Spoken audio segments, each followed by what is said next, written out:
Good evening. I'm Grimwald Gutfright, son of he, and I'm here today to tell you a tale most woeful, a tale of a child playing a video game. But surely nothing foul could befall someone from playing an ordinary video game.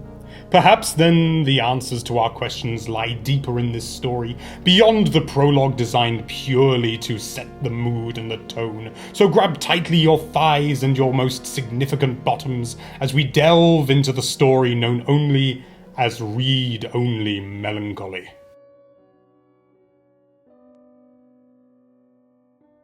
Our story begins with our hero playing video games. Our hero, a boy, or perhaps a girl, but usually a boy, simply adores video games. He loves to play them, he loves to read about them in the magazines and on the internet. Here he sits, enthralled in the lights and sounds of the latest attempt of an unknown publisher. He must own 50, or dare I say it, even 100 of the games. To say he is a lover of the medium is an understatement by any means. But our hero has grown tired of them all. I want to play something new and exciting, he thinks to himself. Something no one's ever played before. He scours the papers, the magazines, and the eBays, searching for something he does not know of. He searches and searches and searches, but finds nothing. In a blind burst of frustration, he slides the papers and the magazines onto the floor and furiously closes his open eBay tab. "Is there nothing I have not yet played?" he screams internally so as not to disturb others. He is, after all, a thoughtful boy. As he gathered the pile of refuse he had recently slid in order to be recycled in a responsible manner, his gaze was curiously drawn to an ad he had not yet seen. An ad which promised a game he had not only never played, but had never even heard of. He had to have it.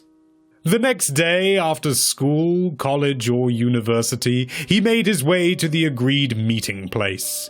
The ad had been specific, and even his niggling little doubts were not enough to sway his heart. He needed this game, or at the very least very much wanted it.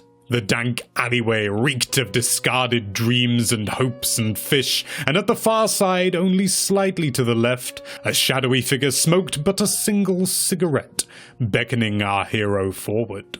Cautiously, he approached until he could see not much more than he could before, but at least in a manner that was easier to describe in a book. The figure was hunched, haggard and unseemly. His smell was repugnant, and his eyebrows shamefully unplucked. The figure held out his hand, flat.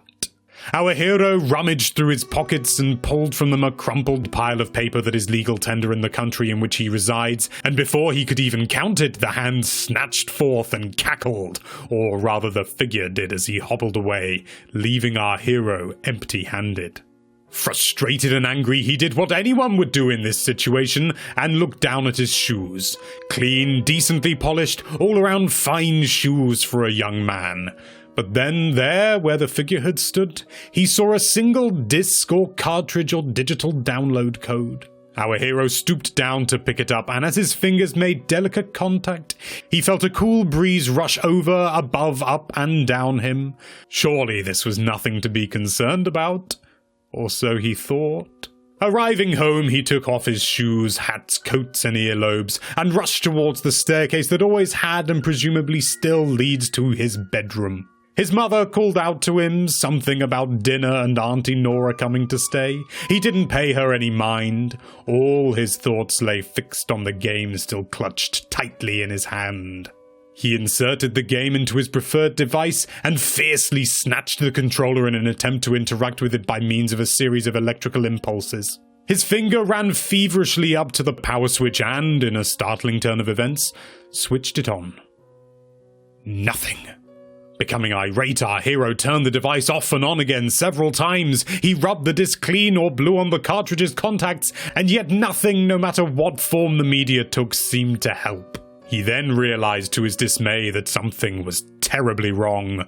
Clearly something was preventing him from playing this game, and with nary a thought, he turned on the television which had previously not been. A colourful image burst into our hero's eyes, having recently become accustomed to a less well-lit environment. At last, he thought, I can finally play something new. For a while, nothing seemed at all unusual. In fact, the game was a fairly easy affair, all things considered. Our hero, a little forlorn, made his way out of the room and downstairs to consume chicken nuggets and baked beans from the local corner shop.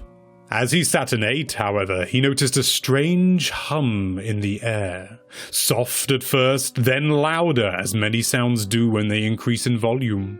The sounds soon became unbearable, but our hero's mother and sister or brother seemed oblivious to any oral disruption, and his father wouldn't be home until 7 o'clock due to the recent badger strikes. Our hero was alone with this crippling earworm. Barely having made it through his glass of orange squash, he clasped his palms squarely across not one but both of his ears and darted back into his bedroom in an attempt to escape the hideous tone. But as he entered, he noticed that the television on which he had been playing was no longer a window to a land of whimsy and mediocre platforming, but instead a garbled and smutted mess of pixels with the words, "Are you our friend?" barely visible.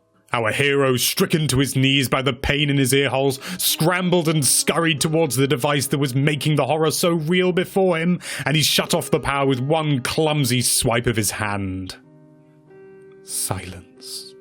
Save for the murmurings of his family downstairs, including his father who hadn't had to work late after all. Pure silence. Enough of this, our hero thought, as to say something so cliched aloud would be ludicrous. Nothing is worth this. He removed the game and replaced it with an old favourite that he plucked from his top shelf. When the screen came to life, however, the image was not one he had expected, and instead was shown the same colourful showcase of the last game. Assuming something must be wrong with the system's random access memory, he once more flicked the power switch into the off position. And yet the screen remained lit. The controller remained functional, and the platforming remained uninspired. He reached out and attempted to turn the screen off in a bid to relinquish its control over his electronics, but the moment his finger had fully depressed the button, an infernal screeching filled the air as if the very machines that had been so ready to do his bidding before were suddenly in an unbearable agony. The display turned to a deep, sickly sanguine, and our hero saw spurts of fluid appear that he felt could only be described as hyper-realistic blood spew forth from the game's menu screen. "Cursed! I am cursed!" he finally cried out, his inhibitions withered by the torment he was enduring. He screwed shut his eyes and frantically clawed at the sides of his head to stop the wailing, his fingernails bloodied and bent by his impractical actions, and then, just as it had started, it immediately stopped. Our hero gingerly opened his eyes and saw nothing but his bedroom around him. The television was off, there was no screaming, and no sign that anything untoward had ever happened. Without hesitating, he gathered himself up onto his 2 fine feet and reached for the door handle so that he could seek the comfort of his family. He turned the handle. The door didn't move. He pulled it. Also nothing. The distinct fizz and hum of his cathode ray tube TV warming up emanated from behind him, and our hero shot around with a start. There on the screen were words that made clear his fate. "You are our friend." And thus our tale comes to a close. But it's only a story, simply a medley of words put together designed to entertain and amuse us. Surely it's this and nothing more? Yes. Good night.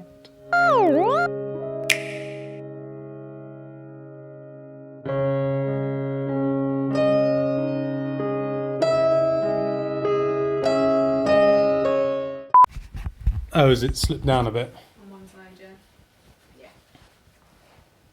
Yeah. Pardon me.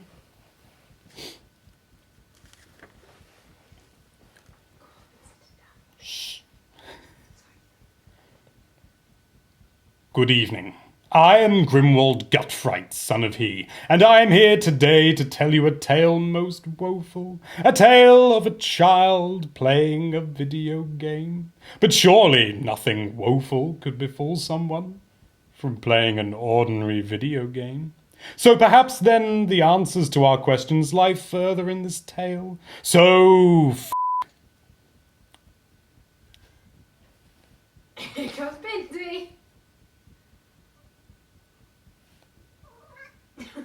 Bindi, it's lovely to see you, but please bugger off.